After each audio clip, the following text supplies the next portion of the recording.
Got a couple people joining us. So we will get started.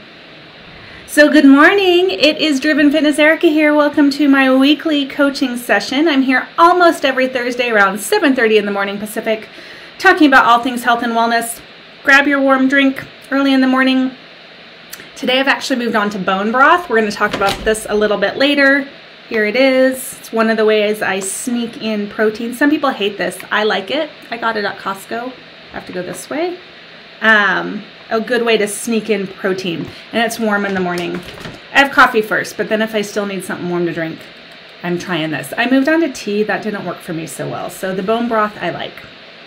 So I'm DrivenFitness Erica. I own and operate Driven Fitness. We are a hybrid fitness company. That means that we offer in-studio fitness classes and programs in Northern Nevada, but we offer a very large Zoom program of fitness classes, and then also a huge amount of virtual coaching on hormone balance and lifestyle changes for women over 40. So today we are going to talk about macros versus calories. Which one is better and what are they? What's the difference? Let's get on into it. So calories, right? Most of us are familiar with calorie counting. We've probably done it at some point in our lives. And calories are just the volume, right? The strict volume that you are consuming every day. And for weight loss, it is a simple but not easy idea that yes, you need to be taking in fewer calories than you are using in order to lose weight, right? So that has never changed throughout time, that idea. There's a movement right now, especially on social media, I've noticed it in the last year or so, shaming fitness professionals who are telling you to count calories.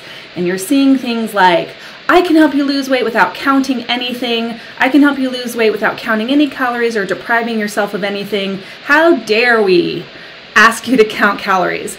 And I can agree to an extent that counting calories can go over the top and get extreme real quick and obsessive, especially if you have a very unhealthy relationship with food or eating or disordered eating habits. So I'm not negating the fact that you have to be careful with calorie counting. However, I'm a firm believer in calorie counting, at least for small portions of time, because unfortunately in this day and age, most people have no idea how much they're eating.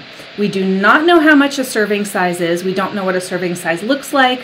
The hunger hormones and what our intuition is connected to our body with how much we're eating is not working anymore. We're not paying attention to it. So I like to use calorie counting, at least at the beginning, so that people get an idea of what 2,000 calories a day looks like and feels like in their body. So I believe that calorie counting can be a really great tool in your toolbox. It's just one tool in your toolbox, right? And if you have issues with disordered eating or obsessive compulsive behaviors, then yeah, you want to be careful, and maybe this isn't a tool that you want to use.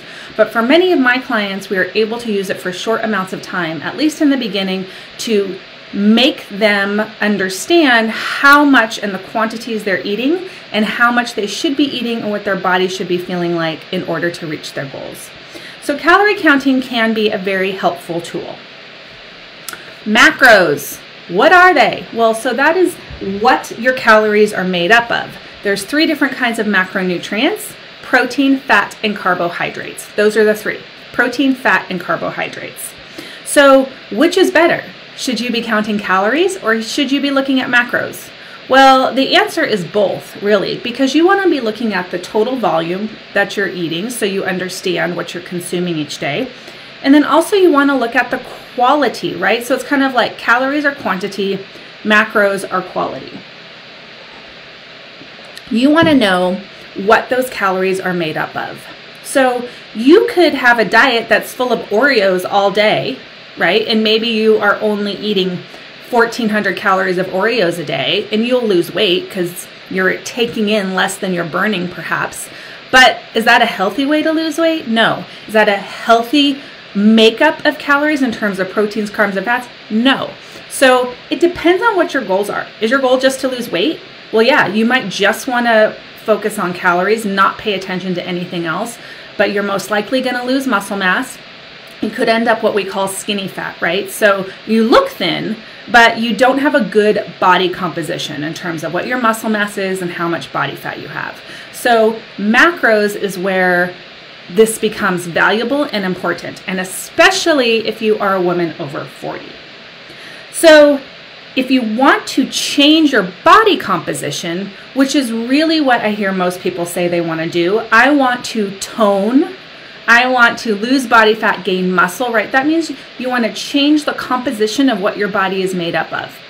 You want to lose body fat, but maintain or build muscle so you look toned, fit, defined, all of those words that I hear people use. That's where macros come in. Let me take a drink of my bone broth. Now, depending on you, you may, the type of macro makeup that will work for you is very individual. Some people do well off of like a 30-30-30 situation where it's like 30% carbs, 30% fat, 30% protein. Some people do well with a little bit more carbs. Some people do well with a little bit more fat. But the one I want to talk about mostly today is the protein, and that's specifically because I mostly talk to women over 40. And throughout our lives, most of us have been severely under eating protein. So the current recommendation that I give is 0.8 grams to 1.2 grams per pound of body weight per day. That feels like a lot of protein to many, many people. Sometimes you'll see around 0.8 grams to 1.2 grams per kilogram body weight. That's a lot less, right? Because there are 2.2 pounds per kilogram. So if you do kilograms, it's going to almost be like half of what pounds are. The reason I use pounds is because there's many nutritional therapists that I work with. The woman who did my flexible eating plan that I give to clients, another nutritionist I've worked with personally, for me, they use the pound model, so that's typically what I use. If you have questions about that, go to your own nutritionist, dietitian, and find out what works for you. I have a major problem with what the RDA recommends, which is very low. It's like under 60 grams for women. It's just not enough in this day and age, especially if you want to change body composition, and especially if you're a woman over 40. Why? If you're a woman over 40, you are starting to lose muscle mass. It's just what happens as we age. And there are a couple ways to combat that. Two main ones. One, lift heavy weights, and two, consume more protein. And hopefully you're doing both of those. So the RDA recommendation for protein is like just to not die, right? It's just to keep you at the baseline of health. It's not to help you thrive. It's not to help you build muscle. So if you want to do any of those things, you need to go higher protein. So 0.8 to 1.2 grams per pound body weight per day. The second reason why you want to increase the amount of protein that you are having if you're a woman over 40 is because our ability to process the protein and absorb it really decreases as we age. And especially if you're over 60, it goes way down. So it's really important to take in more so that your body can process more of, you have a better chance of processing what you're taking in. So two main reasons why I say so much protein. You can use a MyFitnessPal or any of those other tracking apps to figure out how much protein you're taking in per day, and they will help you with whether you're hitting your macros. And if you need help on what your macro distribution should be for your goals, you can put a comment in the comment box of this video, and I'll send you a link that I use for you to figure out how much you should be having per day.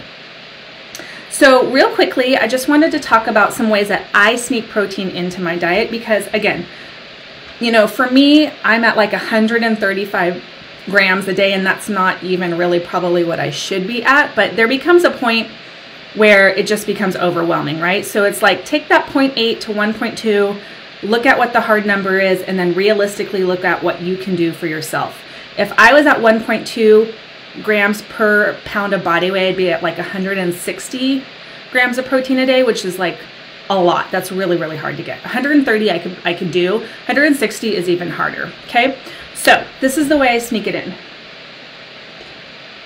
By the way, if you're one of my endurance athletes who follows me, you're at that higher end, because when you're doing long distance anything, triathlon, cycling, running, that is a catabolic activity. it eats muscle. That's just what happens. So you need to be on that higher end so that you can make up that protein loss. So this is how. Number one, protein shakes. Some people don't like them. I love them. I have one almost every day as a snack right after a workout. It helps me get my protein in. I like Orgain's good. I also am a very big fan of Vega. I look at double protein grams and single digit sugars.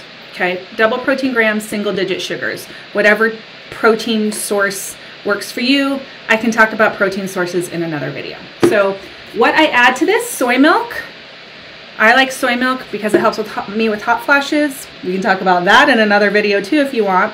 So soy milk. Another secret tool. This is the Walmart version. PB2, powdered peanut butter. But I use this generic brand because it's way cheaper. It has 6 grams of protein. It's just powdered peanuts and only 50 calories. So 2 tablespoons, 6 grams of protein, right? So you can add this to oatmeal, your shakes, yogurt, and it just bumps up your protein a little bit.